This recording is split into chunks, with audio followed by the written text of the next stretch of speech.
Hello, everyone, and welcome back to Shohei Ohtani, the amazing story of baseball's two-way Japanese superstar.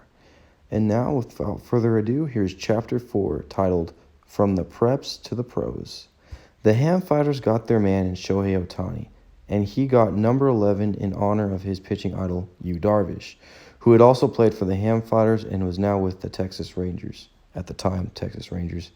Quick commentary now, we all obviously know he got traded to the Dodgers, signed with the Cubs, and is now with the San Diego Padres, in case you were not aware of that. Okay, back to the story. But exactly what were the Ham Fighters getting in Ohtani?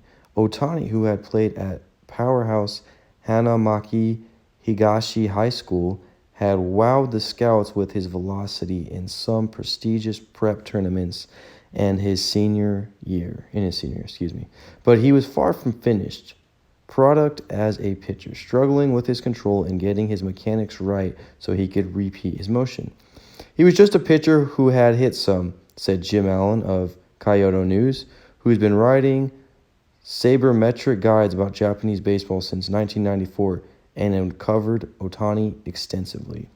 Fun fact, Ohtani was born in 1994, as I believe we had talked about in one of the previous chapters. Okay, back to the story. When Ohtani arrived in camp, he not only had hitting and pitching on his mind, but he also took rounders at shortstop. He did so with his prized right arm behind his back to protect him from injury.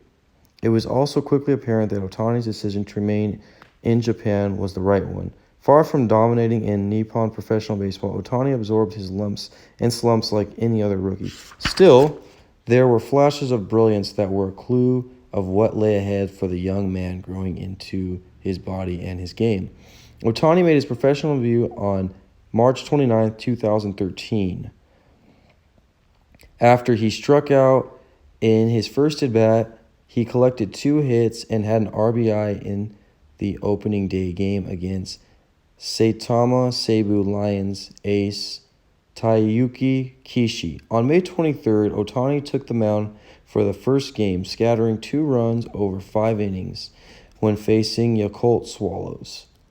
On July 10th, he hit his first home run. Ohtani managed but a .238 batting average with 3 homers while seeing action in 54 games as an outfielder. But he also displayed his gap-to-gap hitting style by notching 15 doubles, only the 6th 18-year-old to do so in the NPB. His even assists were the 3rd best in the Pacific League, with none of the other players reaching that number fewer than 101 games. Pitching's side wasn't bad either. Ohtani won all 3 of his decisions with a 4.23 ERA in 13 appearances, which included 11 starts spread over 61 and 2/3 innings. What also drew everyone's attention was his epic batting practice sessions before games. As Ohtani does now, he raised countless eyebrows by producing prodigious home runs while others leaned on the batting cage with amazement. He was on the news every night, Allen recalled. Although it wasn't all positive, and despite the naysayers, the Ham Fighters did keep their word of helping Ohtani develop both parts of his game. There was a lot of criticism of allowing him to hit since he was a rookie and his .238 average was nothing special, Allen said. He was a gem in the eyes of the fans as they voted him the Pacific League's all-star team as a right fielder, despite him missing some time with ankle and cheekbone injuries. But the Ham Fighters knew they had a unique player and talent in Ohtani. Despite a solid but not spectacular debut in the professional level, he was a distant second in the Rookie of the Year balloting to Takahiro Norimoto. Ohtani was confident he was headed in the right direction. Ohtani found his way to the mound more in his second season, where he went 11-4 in 24 starts. It was clear the consistency of his command was tracking upward. His average of 10.4 strikeouts in 9 innings was top in MPB, and his 179 strikeouts in 155 and 1/3 innings were the 3rd most in the league. Batters weren't too thrilled facing Ohtani's fastball, which reached triple digits, and a splitter that mimicked his fastball, only to dive away from the plate at the last moments. Ohtani, the hitter, yes, he did a bit of that too. He batted .274 with 10 home runs and 31 RBIs, with an .842 on-base plus slugging percentage. He also had a flair for the dramatic, which is part of what makes watching Ohtani compelling. In the All-Star game, he set the NPB record for a Japanese pitcher with an offering clocked at 101 miles per hour.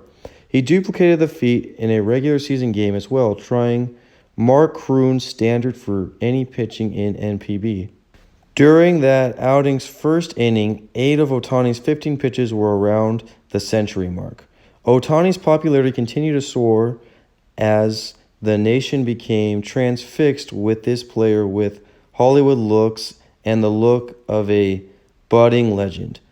That he was down to earth, gracious, and always put his team above his individual feats, endeared him to his boosters. He also displayed skills that weren't common in NPB, which added to his integrity. The majority of Japanese pitchers rely on off-speed pitches and deception to be effective. The 6'4" Ohtani could rear back and be a power pitcher, heaving his offerings at 100 miles per hour. The majority of Japanese hitters rely on punch singles through the infield or finding a welcoming piece of the fielding in front of outfielders. Ohtani could do all that, but he also flexed his powerful muscles in blasting tape measure home runs in the game and batting practice.